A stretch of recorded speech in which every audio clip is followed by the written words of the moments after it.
This is a Yunzii B87. It's cute, but is that it?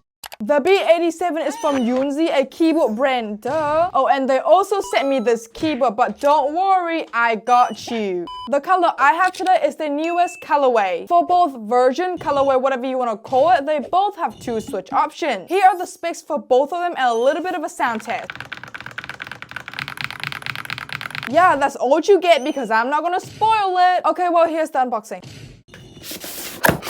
First thing first, we have an added wrist rest. Wow, 2-in-1, what a great feeling! Oh, it's plastic, no foam. Oh man. Why am I sad over a thing that I'm not gonna use? Bruh. Well, next we have 2 manual that I'm not sure what is inside because I didn't look at it. Accessory box that contain extra switches, which you can't see because it's in the bag. Well, are you gonna open it? No. 14 extra keycaps. Wow, customization is seeping in. A bag that have a keycap and a switch puller and the cable. Again, I'm not gonna open the bag because the cable is plastic and that is not good enough. Lastly, it's a dust cover and the keyboard. Ta-da! Here's the keyboard. Ooh, I must say it's looking pretty nice. The heart design keycap. Ooh, even more hearts inside a heart. That's a lot of heart. Oh my god, guys, the case and the keycap are identical twins. What the hell? You guys see that I just mentioned the case so that we can move on to the case now? I'm such a good YouTuber. The case have this curved design which look very soft and simply lovely. Go Max! The edges of the case are higher than the non-edge of the case. I like that. If we just shift our eyes to the right, you can see that there are 3 dots which have their own purpose. It's obvious because no brand would just put 3 dots there. To the top where we have the switch for connectivity and the Type-C port. And then look at the back, you have a sticker that leads you to a treasure, which is a dongle. Wait, 1, 2, 3, 4, 5. 5 rubber feet. I feel we're gonna have to do the Wii test. Okay, I think it proved that it deserves the 5 rubber feet. For the B87, I'm gonna give it a 9.5 in the Wii test. On the back, we also have kickstand, which are 2 levels. Overall, the case design are very minimalistic, leave the spotlight to the keycap, which sharing is caring, so good. That is why we also need to share some minutes with the RGB, which are okay. What you are looking at is the measurement of this keyboard, so do something with it. I don't know what I'm saying. Let the keyboard speak, man.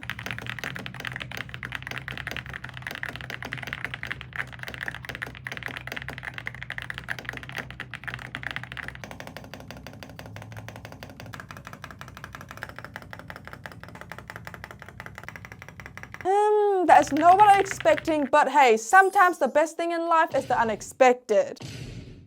That doesn't mean that every single stabilizer can rattle like that. The overall sound gate is 7.20, and can you please tell me what sound profile this is? I have no idea. What I do know is that the B87 have an MOA profile keycap. A lot of people say that flat profile keycap are hard to type on, but you're lying. I don't see you complaining about your MacBook keyboard. You're lying. Come on, you're lying. This keycap is skin-friendly feel, so nothing will happen.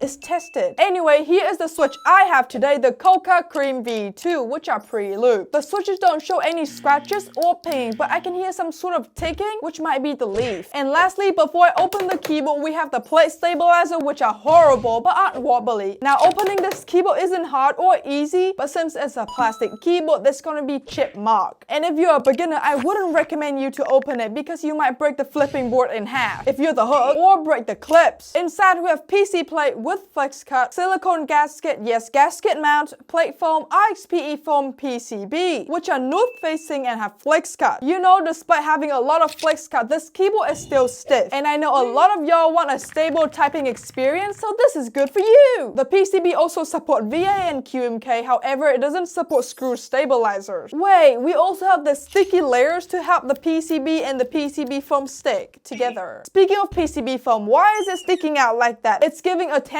seeker.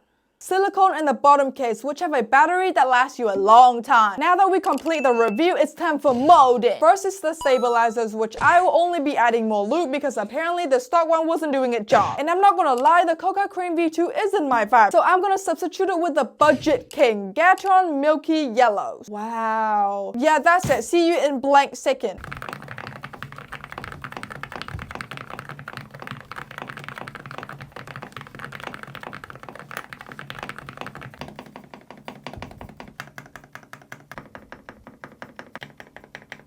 Wow, did I just build that sound without opening the keyboard? What a fantastic person! I ate that up! Back to the keyboard, the B87 is a great looking keyboard. Yeah, oh, and the little details that Yunzii added with a meh stock sounding and a not so good build quality. I'm not dissing the B87 alone, I'm dissing the whole plastic keyboard population. Because after one time I've opened, the keyboard looked weird. Yunzii's focus on this board is the looks itself, and they did an amazing job. The other flaws can be fixed easily like I just did. But does this board worth $90? Yes, absolutely. What about the non-sale price? I don't think so. Because with $20 to spare, you can buy 70 character milky yellows to make your keyboard sound like mine. Or if you're a big bag, buy 4 Big Macs. The choices are yours, but if you want this keyboard in your room, click the link in my description. Thank you, Yunzii. That's pretty much it. See you guys in the next video. Bye bye!